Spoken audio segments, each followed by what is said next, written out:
Hey everybody, welcome back to another episode of 3 Count, I almost said paper preview. Yeah. I am War Machine MJ. With the one and only Rodimus Prime. We're here today to talk about post-Mania, Raw and Smackdown. Yes. In a nutshell, what you think of these shows? Or at least Raw. Raw, it was okay. Smackdown, I heard it was decent at best. But overall, it's the post-Mania show. They're definitely gearing up for next year. WrestleMania 36 is going to be in Tampa next year, so... Yeah, with that awful video package. Again, like I said Sunday when we were watching it, that looked like some 90s WWF type shit. They totally ripped off fucking Pirates of the Caribbean. Like, they even had like a bootleg version of the tune. Yeah, that was they definitely went retro with that video promoting WrestleMania 36 next year. But anyway, enough about that. We're going to talk about Raw and Smackdown like we mentioned. Yeah, both these episodes, they pretty heavily just kind of advertise for next week's shakeup. Next week they'll be in Toronto, Montreal. Yeah, because that was the only dates they had listed. They're not doing, from my understanding, they're not doing house shows between now and then. Yeah. As it should be. Yeah. I see some of the superstars are on vacation, like Charlotte and Andrade Cien Almas. What a couple, man. For him to actually get with that was... Like I said, can you imagine those kids? Like, they're going to be genetically jacked. They're going to be genetically superior. Genetically, I don't know. They'll be like Matt Morgan. Genetically jacked, physically stacked. Yeah. That guy. Anyway, Raw and Smackdown were from the Barclays Center. I'm pretty sure that crowd in Brooklyn and that building is worn out. Oh, Tuesday, that's SmackDown Tuesday. They were exhausted. I can imagine. I mean, looking back on it, they did the Takeover show at Barclays. The Harlem Heat of Fame. The Hall of Fame in Barclays. Of course, WrestleMania at MetLife. Then Raw and SmackDown at the Barclays. They did. Not to mention NXT taping. Well, NXT Fallout. Yeah. And 205 Live. They won that building out. So that's 7 shows in a row. Yeah. Back to back to back to back to back to back. And I think they had access. I think they had access either at Barclays or somewhere else. Yeah. I know they're going to be showing the Worlds Collide special Sunday. I'm actually going to watch that. I'm still going to go back and watch the first one. Oh, they showed the full card for it. Yeah, I saw that. The only match I really want to see out of that entire card is Dijakovic and Harper. Yeah. That's going to be killer. That looks like it's going to be a good match. But anyway. Anyway, let's go ahead and talk about Raw. Seth Rollins. Seth Rollins came out there. Well, they showed what happened at WrestleMania. They started off the show with Brock and Seth taking the title off of Brock Lesnar finally. In short order? In short order, yes. And the crowd just, giving them the "you deserve a chance" and stuff like that. And basically saying, I took the belt off Brock. You now have a fighting champion. Who comes out to interrupt? Oh, no. He does the whole Paul Heyman shtick. Oh, yeah. He does, your new, reigning, defending, fighting Universal Champion. I think he actually called it undisputed a couple times. Yeah. I saw where people were saying it looks like Seth has Velcro on his belt, like as far as like the plates go. Yeah. Compared to, when they had it on Brock. But anyway, New Day come out there. And the new WWE champion, Kofi Kingston, sporting his new championship belt. He gets on the mic and... Well, before he gets on the mic, Big E sporting them new splits. That man in them splits. I just died laughing as soon as I looked. And I wasn't paying attention to it. And Xavier was like, I forgot what he said. And he pointed to Big E. He was on the floor with his splits. I was just like... I was in pain just watching that. My mind was just blown. Anyway, Kofi challenged him to a champion versus champion match. Oh no, he said last night's main event gave me a great idea. I'm challenging you, Seth. Winner take all. Yeah. So that would be the main event for later on in the night. Next, we had the Raw Tag Team Championships. Rematch from WrestleMania pre-show. Zack Ryder and Kurt Hawkins, the new champions. Yes, Zack Ryder is actually on TV, people. He's actually getting TV time. Let's talk about the more important issue.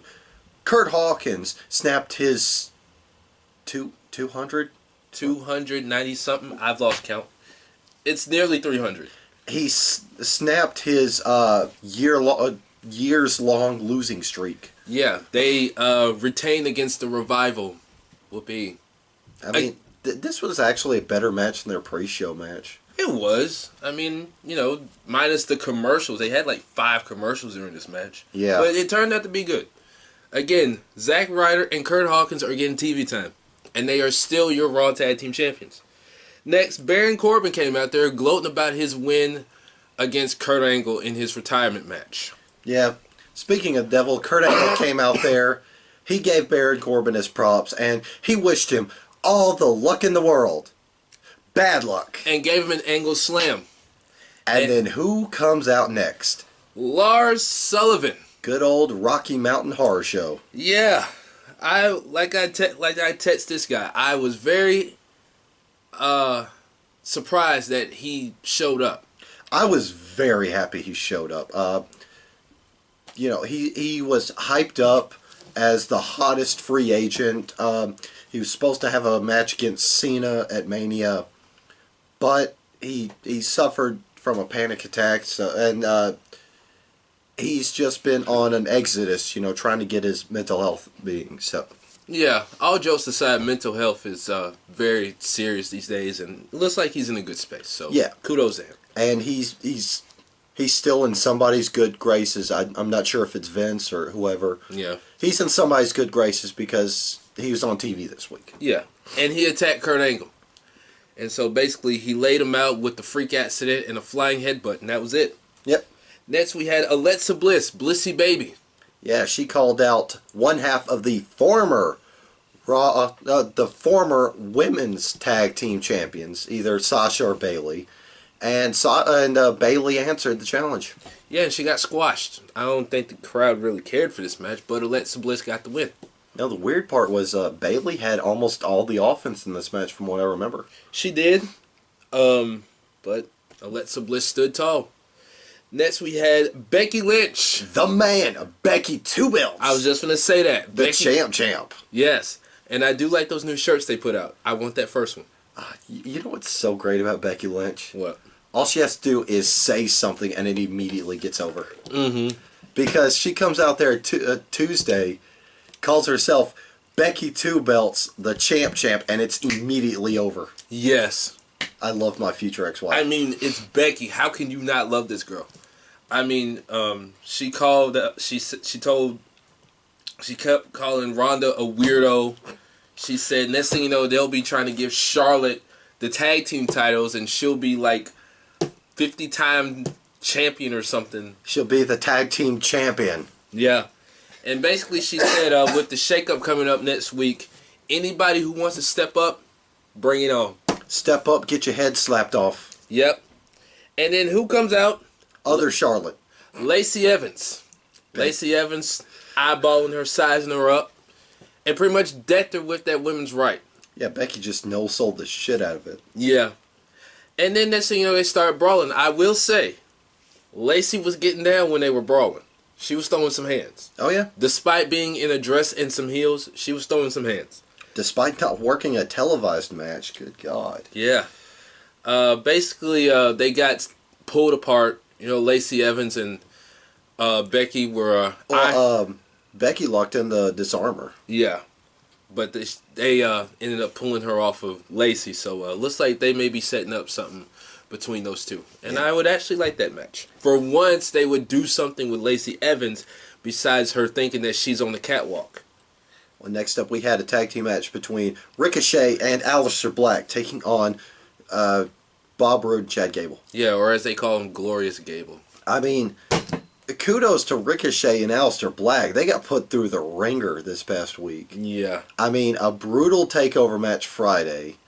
In that Fatal 4-Way at Mania. Yeah. Working Raw and Smackdown. Mm-hmm. Working, just a brutal week. Yeah. Ricochet and Aleister Black did get the win. Afterwards, Bobby Roode tried to attack Ricochet, I believe. Yeah. But they got ran off by Aleister Black. So I was just sitting there hoping, like, okay, this is going to be a time where they lose. Bobby Roode's going to drop the bomb on Chad Gable. But nope. No, they both turn heel. Weren't they already heels? No. They were just losers on a Snickers commercial. Okay. Anyway, Dean Ambrose was supposed to take on Bobby Lashley, but it ended up being a no contest. Oh, this was fantastic because Dean Ambrose comes out there and he does his Dean Ambrose thing, pacing the ring. Yeah. Bum Rush comes out there. Booty Lashley and Leo Rush come out there, and Leo Rush keeps trying to talk, but nothing comes out. Yeah. Go ahead. Bob Lashley hits the ring and he grabs the mic from Leo and he tells Dean Ambrose, "Don't worry, Dean. I'll take good care of your wife when you're gone." And they panned the camera on Renee. She was just like, "What the fuck? Why'd you mention me? Like, why is my name in your mouth?" And Ambrose just goes after him. They're brawling. But Bobby Lashley ends up standing tall, puts him through the announce table. Renee checks on him. We go to commercial. She's got her headset off. She's in the back checking on her husband. And like I said, this went to a no contest. Next we go to an Intercontinental Championship match. Who makes his return? Sami Zayn. Oh, I loved it when he fell out on the stage. Oh, trying to mock Batista? Yeah. Oh, yeah, that was funny. Sami Zayn's great. Yeah. He took on Finn Balor. It was a pretty good match. Oh, it was fantastic. Finn Balor won, so he's still the Intercontinental Champion. Sami Zayn got on the mic, and, nobody knows what he's going to say. Nobody knows what he's thinking. He said, yeah, because the crowd was chanting something like, "We miss you," or "Welcome back," or something like that. Yeah. And Sami Zayn's like, "Oh, you missed me? I didn't miss you." Yeah, he was like, "Well, from the bottom of my heart, I really and truly, honestly, don't miss this or none of you." Basically calling out the fans saying, you all think you run WWE. This place is toxic, not because of the McMahons, not because of anybody else in the back. It's because of you, because you always got something to say. You think that you run this company, and you think that you run us. No. I'm going to start holding everybody accountable for their actions, and I'm going to start doing what's right. Basically what I've done my whole career. And I actually liked that when he did it. Oh, yeah, it was great. But tell the folks at home what you told me off camera. About what Disco said? Yeah. Oh, yeah. Yeah, one of his favorite wrestlers in the world. Shut up. Disco Inferno. No, basically what I said off camera was Disco Inferno tweeted saying this should have been the promo that Roman should have... This was the promo that Roman should have cut 2 years ago. I actually agree with him, as much as I fucking hate Disco Inferno. Oh, I agree with that, but I love going after you when you just, despise a wrestler. It's just certain ones that just, I'll give Disco a pass on this one, because he was actually right.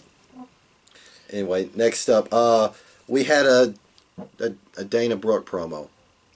Dana Brooke, yeah. Basically, she said, congratulations to Beth. To Beth. I mean Becky. Congratulations to Becky Lynch becoming 2 champion. And I'm going to be in line, but I'm not at back of line. It was a weird, scripted bullet point promo. Because she said congratulations to Becky at least 3 times. Yeah. I'm just like... I'm just sitting there, I'm like, hun, get out of neutral, you're spinning your wheels. Yeah, you're wasting my time. Yo, I heard apparently they're going to give her some type of push. Oh, yeah, because they booked her strong in the Battle Royal. She at least eliminated 2/3 of Riot Squad. I heard about that. I mean, kudos to them.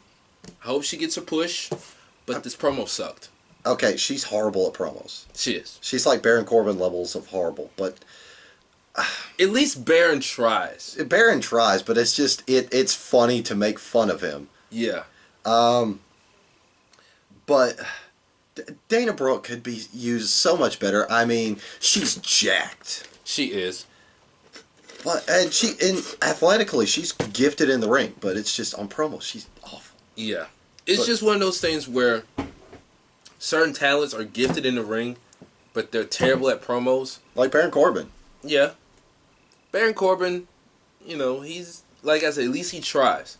Dana Brooke, this was just not good. This was just not her night as far as promos. Speaking of Baron Corbin, apparently a couple weeks back, you know the Slow Wolf joke, right? From Going in Raw? Mm-hmm.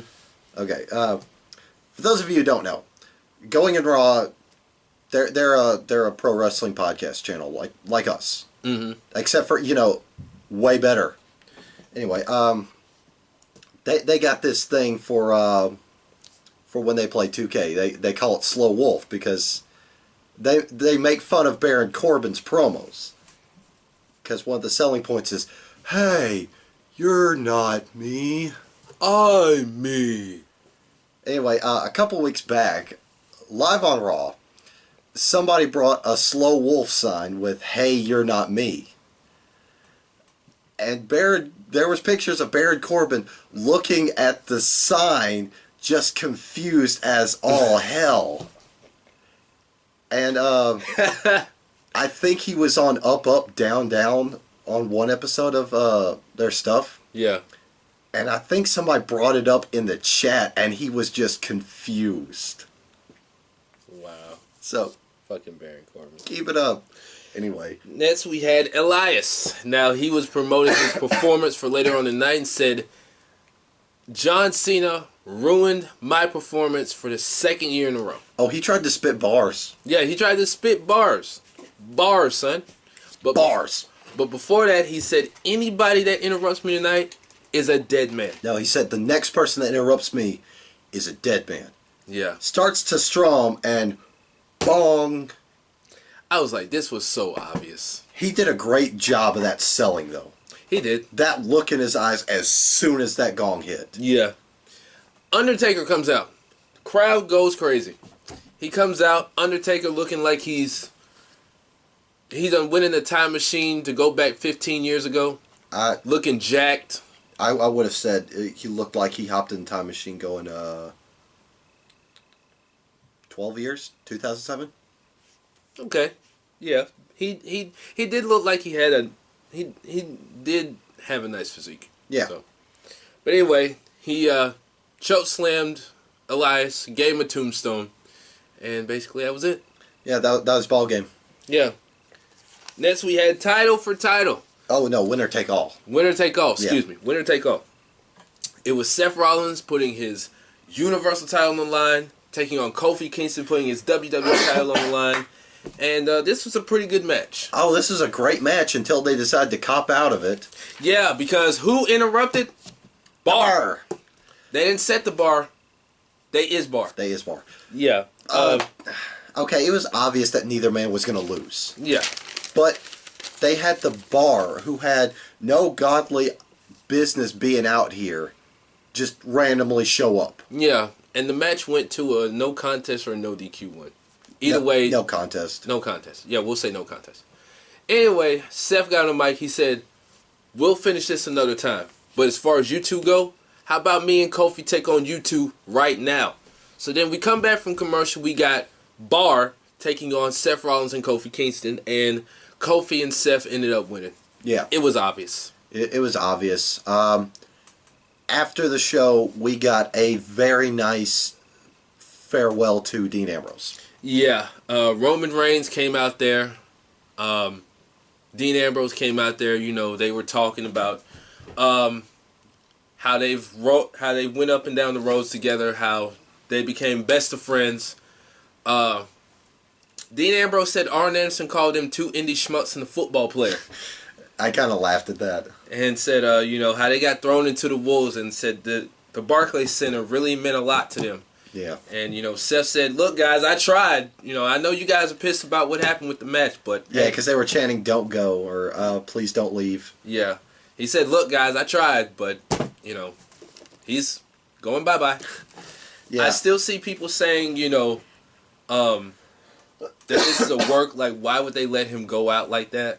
Especially what happened with him and Lashley. Yeah. But it's obvious he's leaving. Yeah. So, but, yeah, that was nice. That was Monday Night Raw. Now we move on to SmackDown. Yeah, where we start the show off with Big E doing the splits again. Oh, boy. Yeah. No, this was the New Day celebrating Kofi's title win. Mm-hmm. The big planned celebration. Xavier Woods cut another promo that just kind of got me choked up a little bit because he was talking about how he met Kofi and it was like meeting one of his heroes. Yeah. You can tell that these guys just that they're family outside of the ring. Yeah. I did like that interview after WrestleMania, how they talked about how Xavier, had a vision for New Day and how people thought it really wasn't going to be anything and how it is, like, 5 years later. And, like, Xavier, he just started really getting choked up. They were kind of, like, messing with, like, it's okay to cry. It's okay to cry. I loved when Big E was doing that because Woods was like, stop it. Yeah. Stop it. But it was nice because, like you said, you could tell that these guys have really grown into a brotherhood outside of WWE. And it really shows, too. Yeah, because, when we first saw the New Day, we thought they were the corniest thing we had ever seen. Yeah, because it was rumors like, oh, they were going to be the new Nation of Domination. Because remember that promo where he came in and he said, we don't ask, we take, or something like that? We're tired of this, that, and the other. Yeah, because it was one match where, I forgot who it was. It was Kofi Kingston and Big E. They were standing outside the ring. Oh no, like for several weeks, all three of them were standing out in like really nice suits, just like watching. Yeah. And like I said, they were going to be the new Nation of Domination. And then, like, when they did the new, I was like, this shit's going to suck. Yeah, because it was power positivity, and, they had that gospel theme, Big E was doing that Southern preacher spiel. Yeah, and then they had bootios and pancakes, and New Day's become one of the best factions, not only in WWE, but in all of wrestling, period. So, yeah, like they have gone a lot farther, and they have stayed together a lot longer than we had ever expected. Yes. So, I mean, honestly, when New Day started up, I thought to myself, this is going to be dead in the water 3 weeks from now, and they're going to carry this bloated carcass for the next year. Yeah. 5 years later, they're one of the biggest things you've ever seen. 5-time champs. Kofi Kingston, the first, WWE acknowledged black champion. Yeah. The first ever Triple Crown African American champion. First Grand Slam champion. First black Grand Slam champion. So, Big E. New Day, they've done a lot in the 5 years that they've been together. And it's worked out to their benefit. And 5 years, not 5 years down the line, but like, let's say 10 years down the line. Guaranteed Hall of Fame. Oh, yeah. Hell, Kofi might even go in as a 2-time. Yeah. I say deservingly so. Because 11 years, not a single ounce of trouble, and never complaining. Right. Anyway, they're celebrating. They're, cutting all their nice promos. Kofi takes the time to thank his kids and his wife. Who comes out and interrupts him? The Bar, again. And Drew McIntyre. Well, no, Bar come out there first. Yeah. And Cesaro starts talking. Sheamus is about to start talking when the Barclays just start chanting, "Shut the fuck up." So Sheamus is like, "No, I'm going to keep talking, and you're going to listen." And they basically said, "Listen, you were this close from losing your title if it wasn't for us." Yeah. So you should be thanking us. And the way you thank us is keep your boys out here because we're going to have a 6-man tag match. And Big E gets on the mic. He's like, okay, we accept, but your number's off. 2 of you, 3 of us. Cesaro gets on the mic. He's like, no. Our numbers are right. Because when we went to Raw, we made a friend. So it's going to be you 3 against Burr and this guy. Drew McIntyre comes out there. Yeah, the Scottish psychopath. Yeah, somebody who will definitely fuck somebody up and not regret it. Yeah.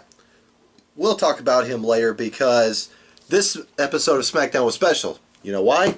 Why? All tag team matches. It was Tag Tuesday. Was Teddy Long the guest general manager? I'm guessing he was the guest writer. Because we kicked off the first of Tag Tuesday with Almas, Shinsuke Nakamura, and Rusev, which on paper that should be a dream team. Yeah. Against an actual dream team in Ricochet, Aleister Black, and Ali. Mustafa Ali. I'm still calling him Mustafa Ali. Fuck that one name shit. You know how in Lucha Underground we had the Lucha Super Friends? Yeah. Well, this is the International Super Friends. But this was a really, really good match. There was that nice moment where Aleister Black does his bounce off the rope and they all sit down cross-legged style on the ring. That was nice. It was really good. I really thought that was nice. Sorry, my throat's a bit dry. Anyway. Ali got the win with the 054. And like a couple of seconds after they start celebrating, BAM! Randy Orton comes in out of nowhere with an RKO. Walks away acting like he's blinded by the bright lights. Yeah, I saw where he did apologize on Instagram for that. Because I don't know what it was with WWE and them bright ass lights at WrestleMania.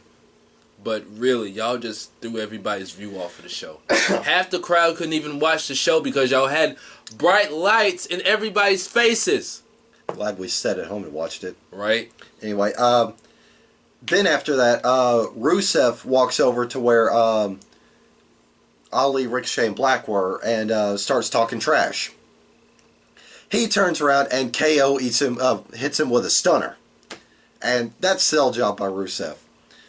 He gets knocked out of the ring. Nakamura and Lana are trying to help him up, trying to fire him up. Rusev's firing up. He's slapping the canvas. Gets up and immediately topples over. Fucking Rusev. Why aren't they doing anything substantial with Rusev? Why did they kill Rusev Day? Every day was supposed to be Rusev Day. Yeah. Fuck.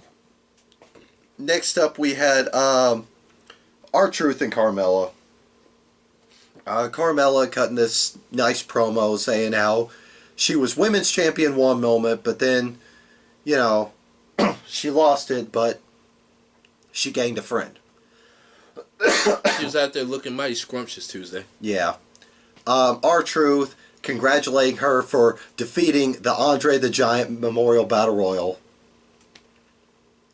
Because he's R-Truth. I'm glad they're actually doing something with him. Yeah. Hold on a sec. I know that's nasty, but anyway. R-Truth is in the middle of his promo, and Samoa Joe comes out there and starts laying into R-Truth and starts to choke him out with the coquina. Then he just throws him outside. Ask for a challenger. And who answers? Thank you. Braun Strowman comes out there. Man, as soon as we stop recording, I'm going to need to have a good cough session. Anyway, Braun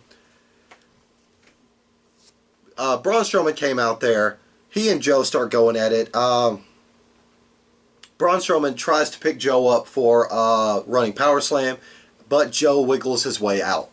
Yeah. God. So, yeah. Superstar Shake-Up. Ooh. Yeah, Superstar Shake-Up next week. Oh, my God. Next up, as part of Tag Tuesday, SmackDown Live got Iconic. Congratulations to the Iconics. Congratulations to them. Yeah, there was that really nice, heartfelt promo they did post-Mania, post-win. Did you see, what did you think of Peyton Royce's gear? How it was homage to Eddie Guerrero. Oh, yeah, it was great. I loved it. That looked good. Anyway, Iconics talked about how they're going to be great women's tag champs, and they were ready to be fighting champs. Yes. As they took on a couple of jobbers known as the Brooklyn Bells. That sounds like a good name, but for who they were, eh. Now, I did see where Paige was watching in the back. Yeah. And, of course, the Iconics ended up winning the match. She did say that she's going to bring a tag team of her own next week to challenge the Iconics for those belts. Yeah. So it's a lot of rumors on who she's going to bring, but we'll see come next week. A lot of speculation. Yes. Next up, well, before we get to the next segment, can we say how good Shane O'Mac is as a heel now? He is. Like, when he first was a heel with the posse, oh God, he was awful. He was okay. He was white boy a villain. And then when he was with the corporation, he was a heel. He was just kind of like a stooge. And then when it was the corporate ministry, he was a heel. That heel run was trash. Yeah, because he was just like undermined. He was just like a stooge. And then he came back as a face. It kind of ran its course, but I actually like this heel turn from Shane McMahon. He's doing a really good job. Besides bullying Greg Hamilton. Yeah, this is what this segment was. Because he came out there, started talking trash about Mania. Saying how he was beating up on The Miz when Mr. Baked Potato Face. Oh. Or should I say... Yeah, Mr. People are already making memes of that shit. Anyway. That shit was funny. Mr. Miz came out there and violently put his hands up and he punched me in the face. Yeah. Even though that was bullshit. Anyway, but then he calls Greg Hamilton back in the ring. And he's just like, what's up with the way you introduced me tonight? And he's just like, well, I got here and there was a lot of fans threatening me not to do it. So Shane was like, listen, I'm the only person you need to be listening to. On that note, do it again. So we got this whole running joke of Greg Hamilton is trying to do it his best. And Shane is just like, nope, do it again. Then he grabs him by the tie and just starts leading him. Telling him, you're choking. You're choking out there. Come on, do it again. You're choking. So they get up to the stage. And Shane's like, okay, last chance. If you don't do it right, the ramifications are huge. Do it right. No pressure. Don't choke. Come on. It's right from your soul. I know you got it in you. Do it. Does it right. Shane's like, see? There we go. That wasn't so hard. Fucking Shane. I definitely said to myself after that match at WrestleMania that this feud with him and Miz is going to keep going. I could see it ending somewhere before or during SummerSlam. I hope it ends before because this is a good thing. Don't get me wrong. Yeah. It's a good thing. But you know what WWE likes to do to good things. True, they like to fuck stuff up. Yeah, they like to ruin it. Yeah. So I actually agree. I hope they end this before SummerSlam. Anyway, next up on Tag Tuesday, my favorite kind of tag team wrestling, one that involves brothers. Because the best tag team wrestlers are brothers. The Hardy Boys, brothers. Usos, brothers. Matt and Nick Jackson, brothers. Penta and Phoenix, Lucha brothers. Yep. Mark and Jay, brothers. Yep. Briscoe brothers. Mm-hmm. Tama Tonga Tongaloa. Brothers, Yep. cousins, family, I don't know. Undisputed Era. I just felt like saying Undisputed Era. I've been working on that shtick all week. Anyway. That's good. That's good. Kudos. Thank you. That's good. That's good. Anyway, Next up, we had a dream tag team match for the SmackDown tag team titles. We had the Usos taking on the Hardys. I heard how good this match was. This was bananas. This was really, really good. This was an amazing match. But the Hardy Boys won, sealing their 8th tag title. Yeah. I did like that post interview where Matt Hardy really put over the Usos, saying that they were the greatest tag team he's ever faced. I mean, think about it. The Usos have been around for a long time. They go from happy, smiling, dancing Samoans to just, okay, we're going to fuck somebody up because this is our house. This is our penitentiary. Thank you. But then after, actually, before Jeff Hardy even got a chance to speak, out came good old Rocky Mountain Horror Show. Oh, Lord. I want to call him Rocky Mountain Ugly, but that's kind of mean, so I'm just going to go Horror Show. Anyway, Lars Sullivan comes out and he lays out both Hardy Boys. Yeah. Next up, we had a repeat promo from my sexy future ex-wife. Yes, Becky come out there, basically, Calls herself Becky Two Belts, the champ. yeah. Champ slash Becky Two Belts slash the man came out there, basically giving the same warning as she did on Monday night, saying anybody who wants to step up, bring it. Yeah. I don't care who you are, superstar shakeup or not. I'm the champ. I got both belts. Here I am. Come get them. Yeah, she basically called out other Charlotte. Yeah, because when she was going up the ramp holding up both belts, she turned around and ran into a forearm. And she sold the shit out of that women's right. Again, I hope they have a match and I'll actually be invested in it. Yeah.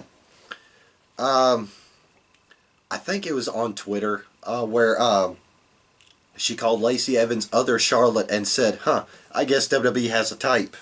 Oh, wow. That's crazy. God, I love Becky. How can you not?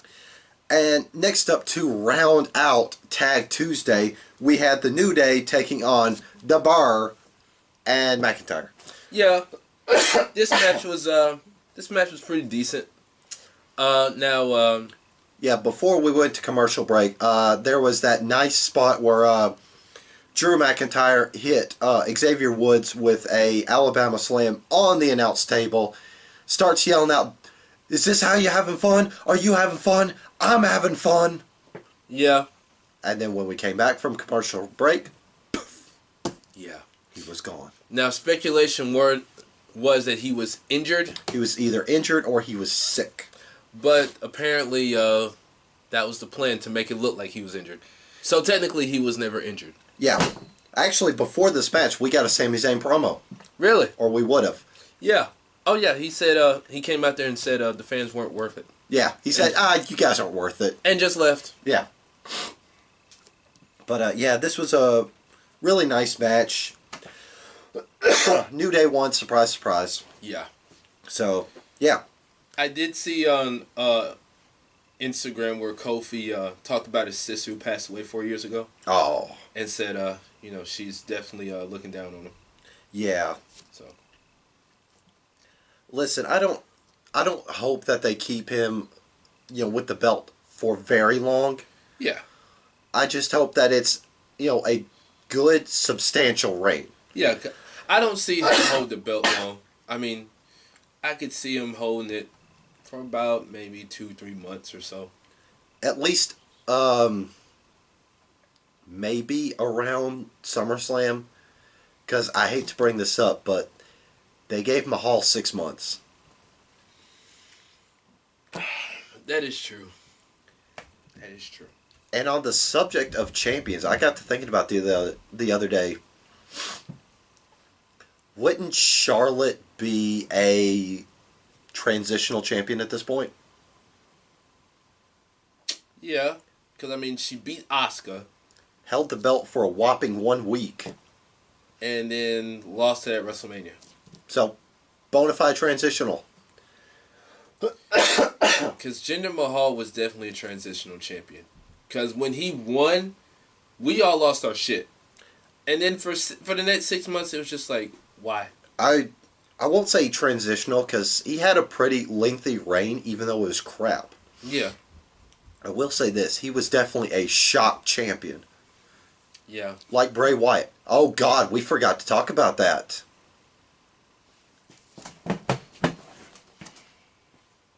I saw that shit. I'm glad I missed it. That and Mojo Two-Face. That's what I'm gonna start calling Mojo Rawley from now on. Mojo Two-Face. More like Mojo cracked. So we have some backstage promos. Who did this shit, man? Who did this shit? The first of which, let's go ahead and get into the less interesting, if I could say so. Mojo Rawley's promo. Now I saw that one, and I'm still confused on what his gimmick is supposed to be. Apparently, he's a guy with self-confidence issues. Because he's constantly yelling and berating at himself. What happened to all the confidence when they were supposed to make him a heel? The best way to go heel is to go heel on yourself. I don't know. I'm digging for layers with pudding. And then Bray Wyatt, the most interesting one of them all. So we get these two promos of a condor, vulture, buzzard puppet wearing a Hawaiian shirt with a Bray Wyatt type laugh just popping out of a box. I'm so glad I missed that shit. I saw the clip of it, and all I could just say in my head was, who did this shit? I hope it wasn't Bruce Pritchard, because if he did, he should have been fired. Maybe it was Kevin Sullivan. Ooh. Yeah, fuck Kevin Sullivan. You know how Kevin Sullivan's all about those supernatural gimmicks. That shit was garbage. Like, I saw so many people berating this shit. Like, yo. Anyway, now there are numerous ways they could take this Bray Wyatt thing. The one that they're probably going to do is a bad heel run. Like they did last time. Except for this one's a lot worse. They really just wasted this guy. God, he could have been so much better. Now, the one way I could see them going about it, I heard this from Going in Raw when they were talking about it. Mm-hmm. This could be a attempt at being a face. All right, just follow me on this one. He's been a heel. He's been the creepy bastard, for lack of better phrasing. And he figures he tried to endear himself to the kids of the audience. Mm-hmm. Given that's Bray Wyatt with twisted logic, he busts out this creepy bird puppet. That's one of the ways they could go about it. And then they eventually just, like, Bray comes to terms with he's an outsider. Mm-hmm. The one I came to is this could be metaphorical. He could consider himself a puppet playing to somebody else's strings. And then when he debuts, he could say, "I've cut all my strings. There's no strings on me." And every promo or every vignette has him creepily singing, "There are no strings on me." Like they did for Age of Ultron. I would actually go with that if they do this shock horror type deal. I don't know.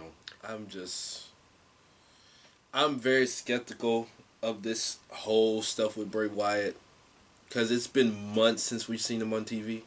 Well, I mean, this could go right, as in, okay, this is the rebirth of Bray Wyatt. This is how they should have booked him from the get-go. Or this could go left, like, get him the fuck out of here. Well, that's how I look at it. We could look at it going right down the center, because it could be an Emelina gimmick. They spend all these weeks hyping this up. Comes out and dead on arrival. They're just like, nope, we're not doing that. We're going back to the old way. If they do that, just give Bray Wyatt his release. Just get him the fuck out of here. Sitting down to NXT, man. Repackage him there, man. Jesus Christ. Anyway, that's all for this episode of 3 Count. Don't forget our usual spiel. Like, share, subscribe. Follow us on Facebook, Twitter, Instagram at 3 Count Mafia, and we will see you guys next time.